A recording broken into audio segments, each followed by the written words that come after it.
You're listening to a Times Higher Education podcast.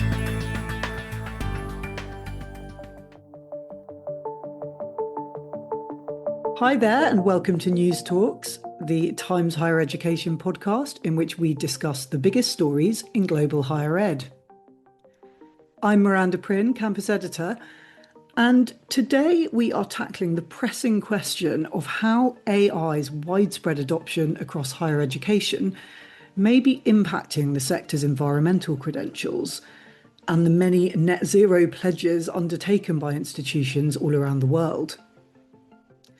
Back in 2021, ahead of the COP26 climate summit, more than 1,000 universities and higher education colleges worldwide pledged to become completely carbon neutral by 2050, with some even setting a target of 2030.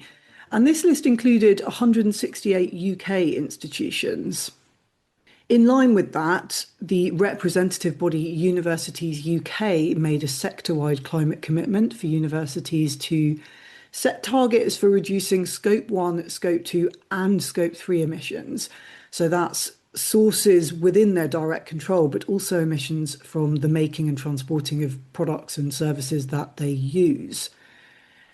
Most UK universities now have whole teams dedicated to improving sustainability and put out annual reports on their progress in cutting carbon emissions.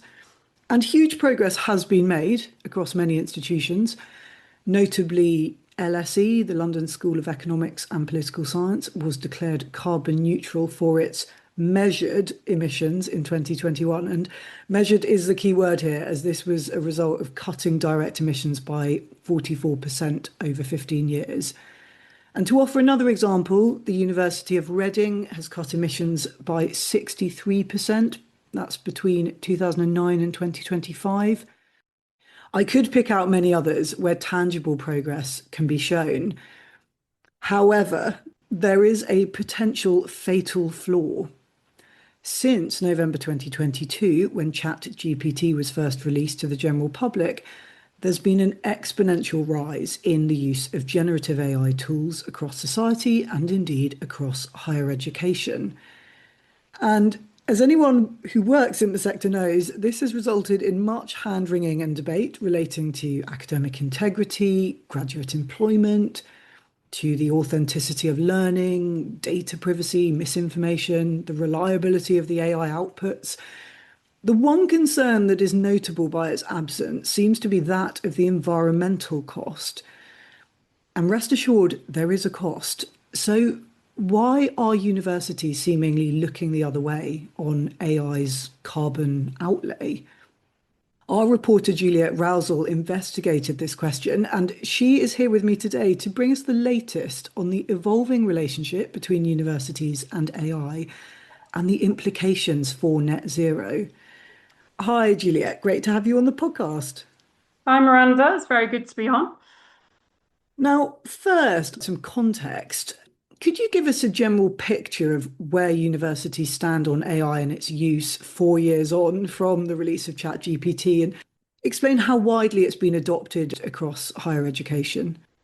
Sure. I guess universities' relationship with AI has been a bit of a whirlwind, so to say. It's had many iterations in the last couple of years.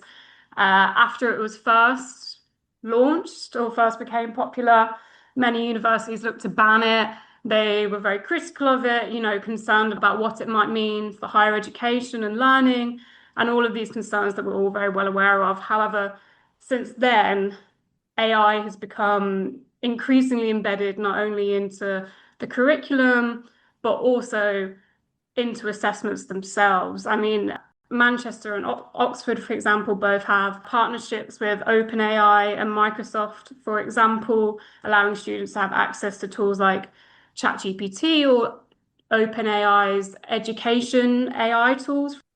But the University of Surrey is an interesting example, and I think probably the example in the UK that has maybe gone the furthest, because from September, Surrey has embedded AI into the curriculum. It's a really interesting approach, and they're doing quite exciting things. They're tailoring AI to each of their specific courses, but again, AI is embedded also into assessments. And that's the route that many universities have gone down, while also trying to limit the use of AI as well. So I suppose it's a kind of two-lane approach that universities are taking now. I think it's 95% of students now say that they're using AI, so it's near universal. So the genie's out the bottle, isn't it? Yeah, absolutely. I mean, you're right. There's a definite move towards a more enthusiastic embrace of AI now, and not just in the UK. I mean, institutions in the US are arguably ahead on this. There are quite a few institutions in the US who have embraced a kind of AI across the curriculum approach now.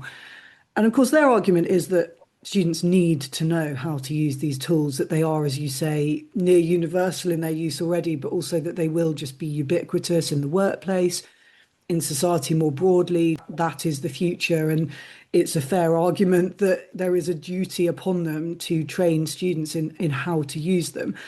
But of course, that does come at some cost. And we've raised some of the other issues that are very much widely debated, but the environmental impact at the moment seems to be something that's just going under the radar to quite a large extent. What do we know about AI's environmental impact? How bad is it? I suppose we need to be a little bit cautious when we're talking about quote unquote AI's environmental impact, because the truth is that it varies so much and it's still a bit unclear to us. I suppose the overall headline is that it's bad, but it comes down to many factors. For example, using ChatGPT as a text query, if you're just kind of chatting to it, uses less energy, for example, than doing things like trying to create video, which can be a lot more energy intensive. So it's not as simple as saying one query equals this and so forth. So I would just preface any kind of talk about AI with that. And then secondly, the main concerns around AI and the environment center on two things, and that's the energy requirements and also the water usage. One estimate suggests that a single standard chatbot text query uses around roughly 10 times more than the traditional Google search. Additionally, the proportion of global electricity used by data centers has risen significantly in recent years, and the carbon impact or the carbon reporting of companies like Google, like Microsoft, has risen dramatically in recent years, reflecting the increase in AI. According to the International Data Center Authority, data centers already account for 6% of all electricity consumption in the US and the UK, and a much higher proportion in some other countries as well. So the numbers that we're looking at are really significant, and not only are they significant, but they've really increased in such a short space of time. Water use, as I said, is also particularly concerning, and Affinity Water, a water company, told UK MPs earlier this year that one proposed data center had estimated daily water requirements equivalent to the consumption of almost 150,000 people. So these are huge figures that we're talking about. Yes, yeah, those figures are slightly scary. I also read actually a statistic that even a short conversation, and this is taking into account your very valid point that depending on how you're using Gen AI tools, they will use more or less energy. But even a short text conversation with ChatGPT can use half a litre of water, which if you think on the scale that people are using these tools is quite frightening. And it strikes a particular chord right now with much of the UK facing drought, having had the driest July on record, August possibly going to follow suit unless we get some rain soon. And that's mirrored across much of Europe right now. Some people, however, would say, well, yes, AI is hugely problematic for the environment, but it's on the AI companies themselves to address this. And that universities, shouldn't be held accountable for the actions of big tech. Do you think that's fair, or should we be holding universities to account on this? I think it's definitely fair to say that this is a much bigger issue than universities, and all companies across the globe are battling this right now. This is not a problem for universities alone. However, what I felt as I was doing my reporting on this is that, as I said earlier, increasingly universities are starting to mandate the use of AI, whether that be for assessments. For example, the University of Bath now has an AI policy for its assessments called a two-lane approach. It has closed exams where the exam conditions mean that AI can't be used, for example, kind of invigilated exams. However, they also have open exams, and they say on their website that AI use is optional or in some cases integral to the exam. So we're not talking about individual AI use here and it coming down to just individual responsibility. This is something that universities are actively requiring, and that would mean that actually this should be part of the conversation. Yeah, absolutely. If they're asking their staff and students to use these tools, then there's definitely a burden of responsibility upon them to account for it. Where there's a choice, maybe it's a bit more of a nuanced argument. And I can see it's tricky to track the use of every individual within an institution, but perhaps that's something we'll come on to talk about shortly. The other thing that strikes me in just doing a bit of research for this podcast is the fact that school and university buildings account for 36% of the total UK public sector building emissions. Now, I know that's tied to the estates and the buildings, but it also is just demonstrable of why universities do need to really, really address their carbon emissions and look to reach net zero if the UK itself is to reach net zero. Amidst all the worries voiced about AI across education, of which there are many, why do you think the environmental impact of AI is seemingly being overlooked at the moment by institutions? I think it comes down to a lot of reasons, and I think a lot of those reasons form a perfect storm, which means that all of this is being slightly overlooked. First, I would just start off with Cal Innes, who I spoke to from JISC. He made the comparison that if you start your car in the morning, you can see the fumes coming out of your car. You can see the direct correlation of, I'm getting in this car and there's environmental impact. However, if you sit down at your laptop and go on ChatGPT and ask it to do a load of stuff for you, the impact of that is invisible to you. It's often hundreds of thousands of miles away, inside data centers. So it's very much easily out of sight, out of mind. And that's, as I said, a much wider problem than universities, but nonetheless, that's a big factor here. Also, money is a major factor as well, as we know, especially in the UK, but also globally, the higher education sector is facing a major financial crisis. The Deputy Chief Executive of the Australian Public Policy Institute wrote last year that he could foresee a situation where university professional service staff be automated away with AI, and that the net result of AI is likely to be fewer jobs in higher education. I think that's an important point to raise here, because especially in the kind of the marketized sector that we have in the UK that followed the removal of student number caps in this country, efficiency is a major part of the conversation, right? And efficiency savings, I think, as a result of AI, are maybe an inevitable consequence. It's also, when we're talking about students, I mean, the students that are coming into universities in a couple of weeks' time, they'll have been using ChatGPT since their GCSEs. When I thought about it in those terms, that's it makes me feel very old, but it's now a technology that has been embedded in students for a significant portion of their education now. So it's becoming increasingly embedded into user behavior. And there's also, I think, an important factor with universities, the kind of the FOMO factor. Universities want to be seen as innovative. They don't want to be seen as being left behind. They want to be seen as pioneers. And I think that's an important factor as well, driving their AI use. Okay, so that does go some way to explaining why universities are so keen to adopt this technology, but it still doesn't fully explain why they are not, at this point, tracking and quantifying the emissions that result from the use of these tools. If you have a net zero target, one would assume that you are going to factor in all of your various activities.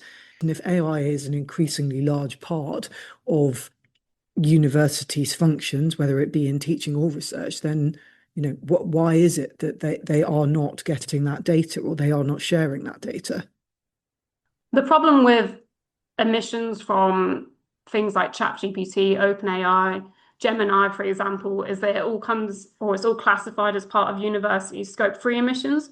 Scope-free emissions are notoriously hard to track because it relies on so much third-party data, which comes from the supply chain, and there's layers and layers and layers of suppliers that the institution has to track in order to get that data. So scope-free emissions have been a problem for institutions for decades.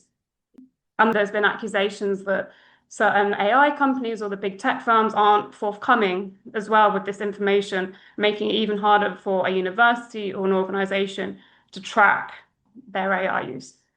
Yeah, I can see that to get accurate data on this is incredibly difficult. I mean, I've already mentioned also, alongside needing to know from the tech companies themselves what the cost of various actions or work with their tools would be. Alongside that, universities have got to quantify how much it's being used by students and staff, and that is again an incredibly difficult task. What do universities generally include when compiling data on their carbon footprint at the moment?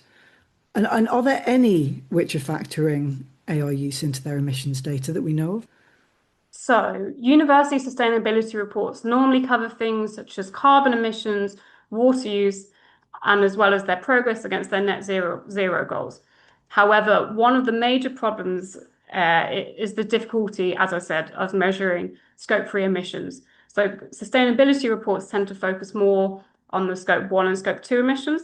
There might be references to scope 3, but as I said, the data is a lot hard to track. When I was researching this piece, albeit I didn't look at every university in the world, but I didn't come across a university that referenced AI in their sustainability reports.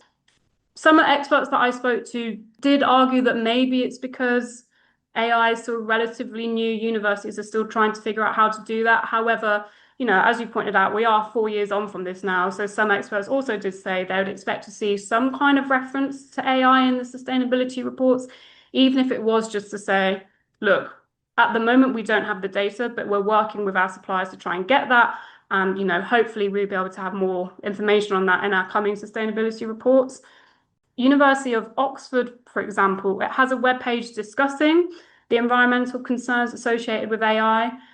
I had got in touch with Oxford, asking them some questions about their sustainability report, because when I looked at it earlier in the year, there didn't seem to be any reference to AI. However, when I was prepping for this call, I went to reread their sustainability report, but I couldn't access it. So again, these are the kind of problems that you sometimes have when trying to evaluate AI and sustainability reports. And just for those listening who might not be quite as familiar with all of the jargon around this stuff, scope 1 emissions, as you say, which are generally what these annual reports tracking carbon emissions tend to focus on. Scope 1 is very much all about direct emissions, isn't it? So that will be things like energy use from university buildings, emissions from labs, energy cost associated with, for instance, their catering functions and so on. Have I got that right? Yes. Great. So then, how might universities improve their reporting or indeed reduce the environmental costs of AI use? Do we know of any ways that they might use AI more sustainably? As I said earlier, it's important to recognize that different uses of AI has a different impact. Text inquiry on an LLM can have a smaller impact than making videos and photos. And so I think that's an important thing to maybe reiterate to staff and students when they're using AI, just kind of reminding them that not all use is equal, if that makes sense. But ultimately, I think universities can only make informed decisions on this if they have the transparency. And at the moment, the transparency is just not there. Someone that I spoke to described it as universities don't have any side of the equation to then be able to try and figure out an answer, which I thought was quite a good way of putting it. Because if you don't know the figures in the first place, how are you then meant to make any informed decisions? So that's one of the major challenges. Several people I did speak to, though, suggested that in-house AI models or custom-made AI models can provide greater insight into energy consumption, because universities aren't then relying on third parties for the data. One expert said they could foresee a future in which universities develop shared sector-specific large language models, which could then maybe be shared between universities, a bit like the University of Bristol's Isambard AI supercomputer, for example. So, we may be some way off something like that, but if universities really wanted to have greater control over this technology, it's a possibility. But ultimately, If universities want to really try and tackle this in the immediate term, universities' procurement teams have a massive role to play in this. Procurement teams are in the position where they can try and demand greater transparency from AI suppliers. Environmental requirements could be built into contracts from the outset, for example. And universities have more leverage when these requirements are included during the procurement process rather than being raised in retrospect. But I think the key message that universities need to hear really is that this is a problem that can't be solved alone.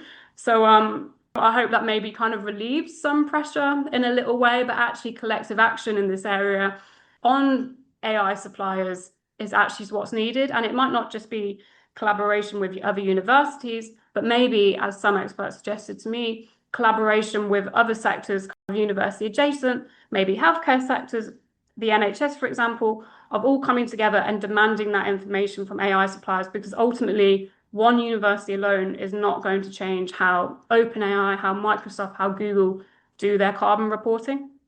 And perhaps there is a bit of a problem there with universities feeling a bit powerless. Universities, certainly in the UK, I think are feeling a bit bruised at the moment.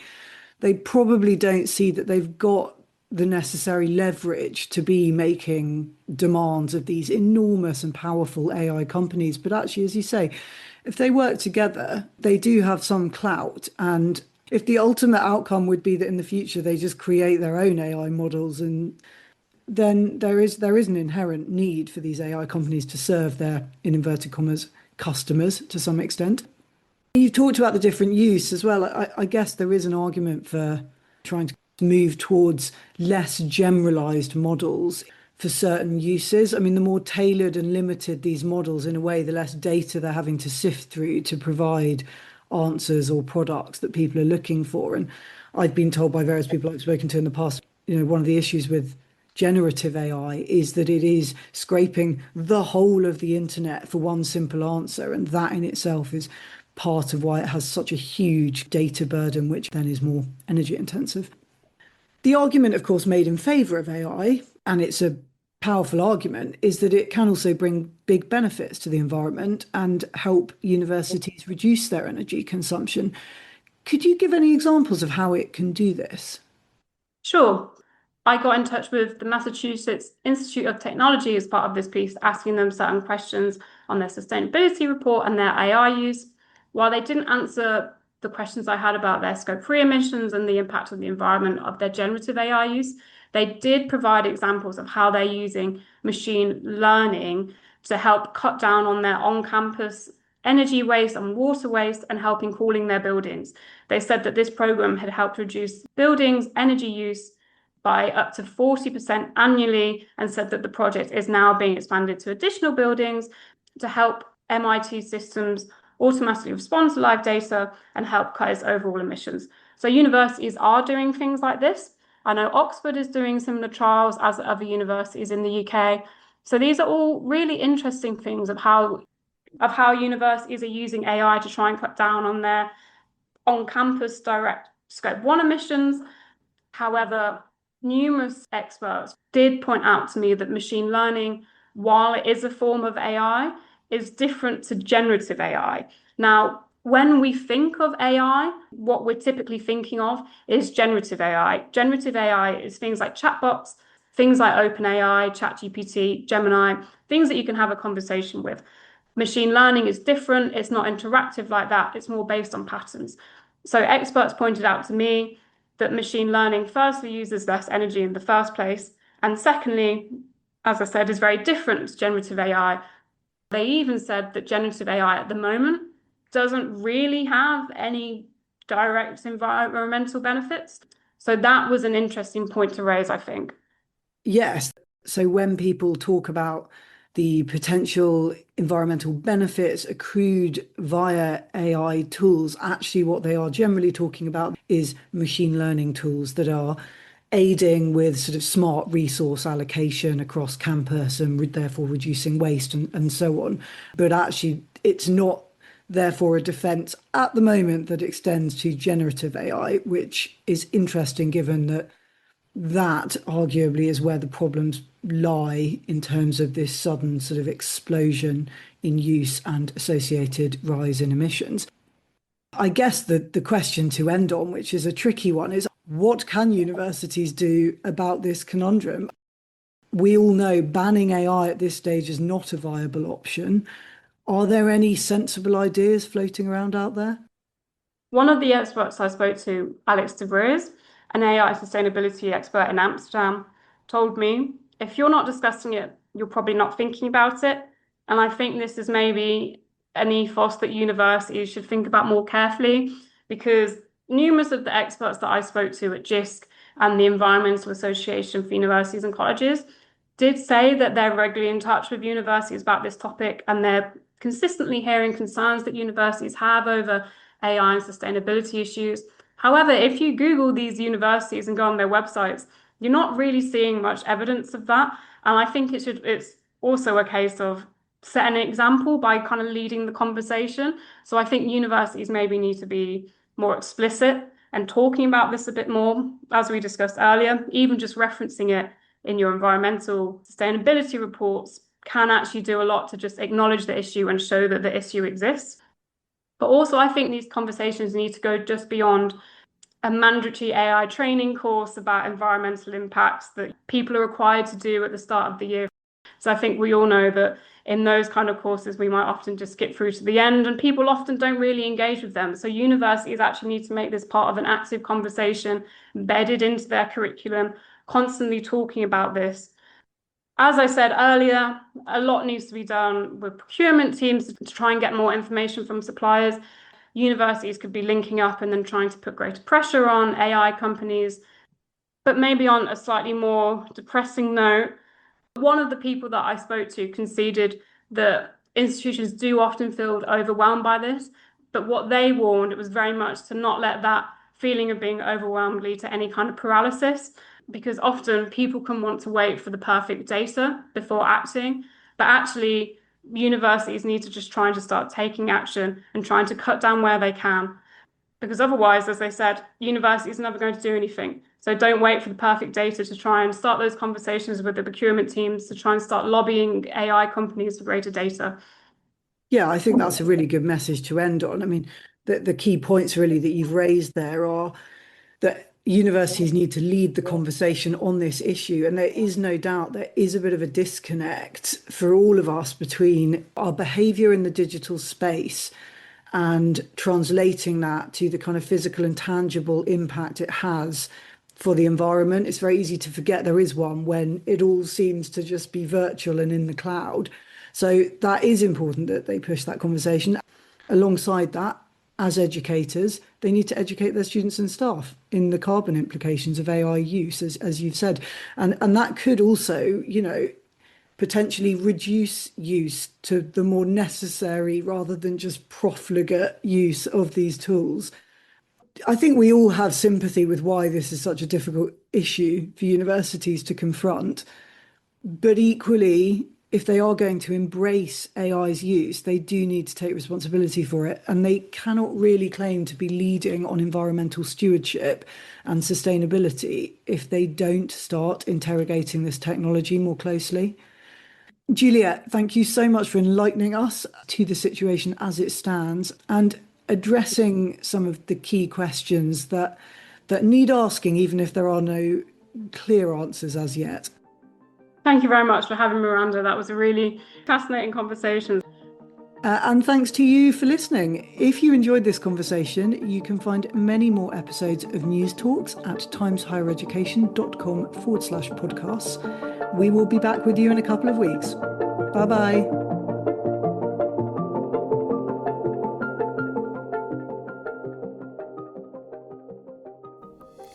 You're listening to a Times Higher Education podcast.